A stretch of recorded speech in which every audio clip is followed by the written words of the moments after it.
I'll be making a dish called apple pandowdy.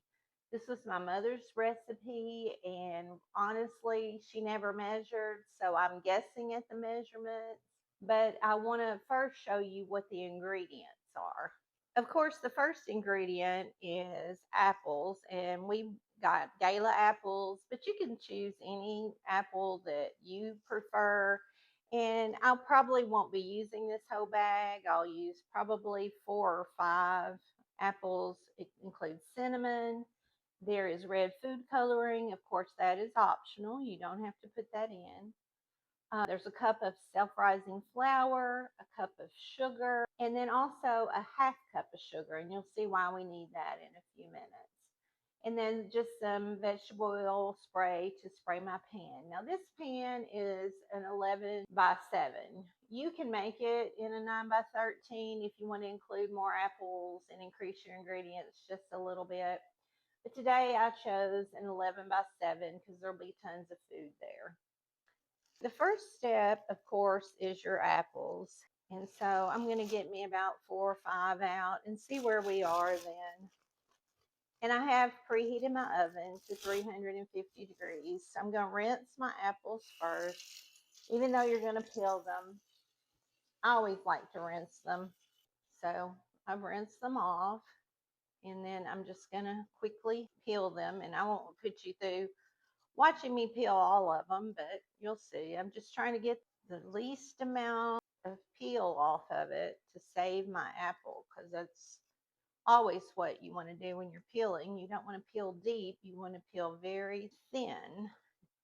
My mom used to tell me when I was a little girl that when I was peeling potatoes and such, you're peeling away my potato, you're wasting money, which at the time you're a child, you don't think about that kind of stuff. You just realize, hey, I'm doing what my mom told me to do.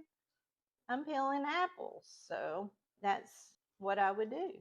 And you can go around, you can go up and down. It really doesn't matter. Just so you get the apples peeled. And you can see that's my first one. Just in the ends, of course, will still have peels because we're not necessarily going to be using all that, but you can try to get it down in the core as much as possible. I did where it was able to get off a little more. So I'm going to finish peeling these and then I'll be back. We finished peeling the apples. My husband Kenny helped me, and you'll see he cut his up, at least one of them. He didn't know I was going to use my apple core, which is fine. That just shows you can do it either way if you don't have an apple core.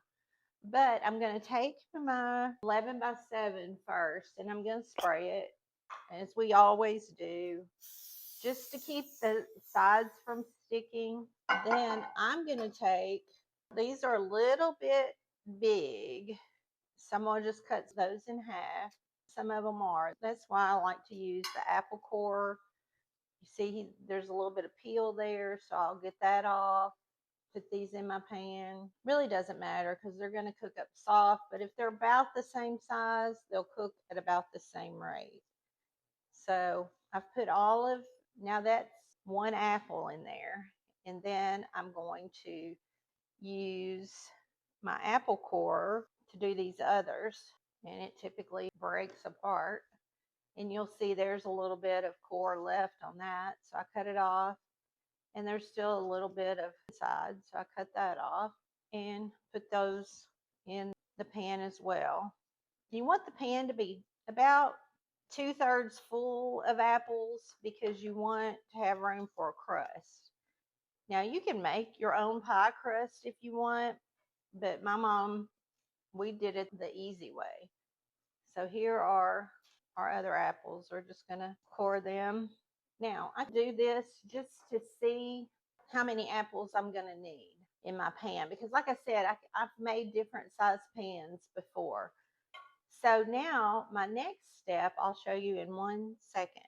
I just realized I forgot 2 ingredients, a stick of butter and a cup of milk. It can be whole milk, 2% skim milk, whatever kind of milk you normally use. But I'm going to take my stick of butter and I'm going to cut it up into this pan. Now my mom would have called this a steer. I don't know why I'm from Western Kentucky, but that's what she would have called it. But anyway, I call it a pot or a pan. This is probably a pot because it's a little bit bigger, but you could even use something smaller. But I cut my butter up into pats so it melts quicker. Remember, we had 1/2 cup of sugar. I'm going to put that in here. Well, actually, first, I'm going to put my apples in. And the main purpose of this is just to get those apples hot and to melt my butter. So I'm going to put this over my apples and I'm going to put some water in. Probably about half of this little bowl, 1/2 cup. Get all my sugar out of there. Let me see. There's a little bit on the bottom. Maybe just a little bit more. Not that much more. Now what I'm going to do is I'm going to put these on the stove. So I'm going to take you to the stove with me in just a moment. Now we're at the stove. Now I did add about a half of teaspoon of cinnamon. I forgot to do that. Isn't that how it is though as we get older? You just forget things. But the good thing with cooking is if you don't forget it too late in your dish, it really doesn't matter. So you see I've got cinnamon and apples, sugar, and a little water. And you can see the water is making a little sauce for it. The main part of this is getting your apples hot. And the reason you do that is it helps that crust I was telling you about to rise up in the oven. You'll see what I mean as we go through this. But I'm trying to get that little sauce to start boiling. And you don't have to cook your apples all the way through. That's not the purpose of this. It's really, I cook them about halfway through. The same apples aren't on the bottom. You can see right here on the side, right there, starting to boil a little bit. Here they are a little bit, boiling a lot more. And they've gone from feeling really hard to just a little bit softer. I'm going to cook them just a little while longer.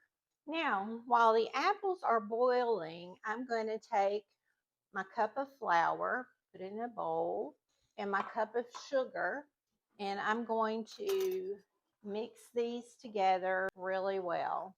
My mom always said if you have dry ingredients, mix them first because that helps to make your mixture more consistent. So I've mixed those together. Then I'm going to add my cup of milk. And what you're going to find out is your crust is going to rise up from this. I'll show you in a moment when we finish pouring the apples up. So I'm going to take you back over and show you our next step.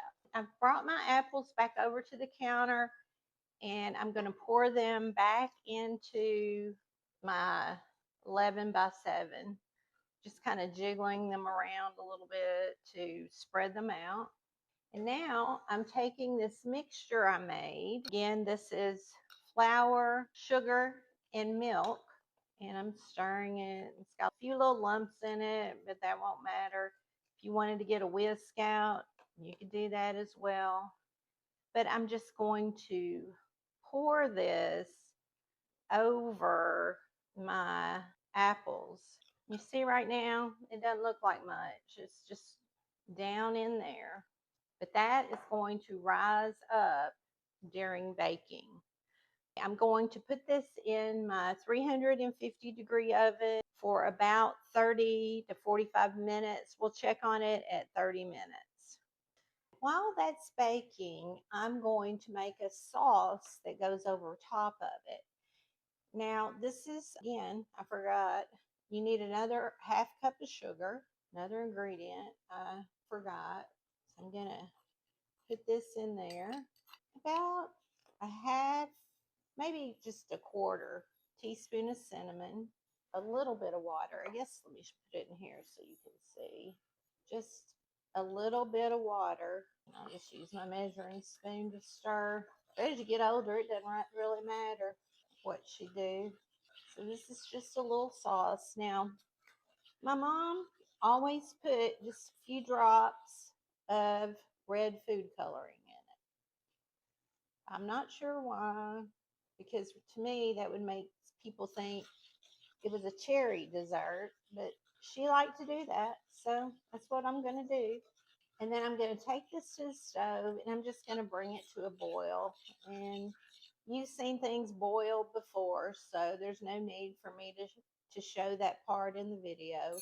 But all I'm doing is bringing this to a boil. Once it comes to a boil, I'm going to bring it back and pour it on top of my apples. This is what the apples look like when you take them out of the oven. You'll see they're brown. Around the edge is a crust. And now you'll watch me pour my sauce over top of it in just a moment, and you'll see that it will look red. As you can see, it is red, which gives the appearance of cherry. So if you don't want it to look like a cherry dessert, just leave that out. I just did it for my mom.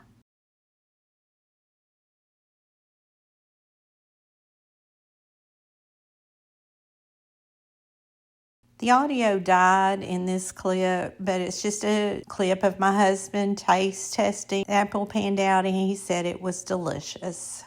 Have a great day. Thank you for watching. We appreciate you so much.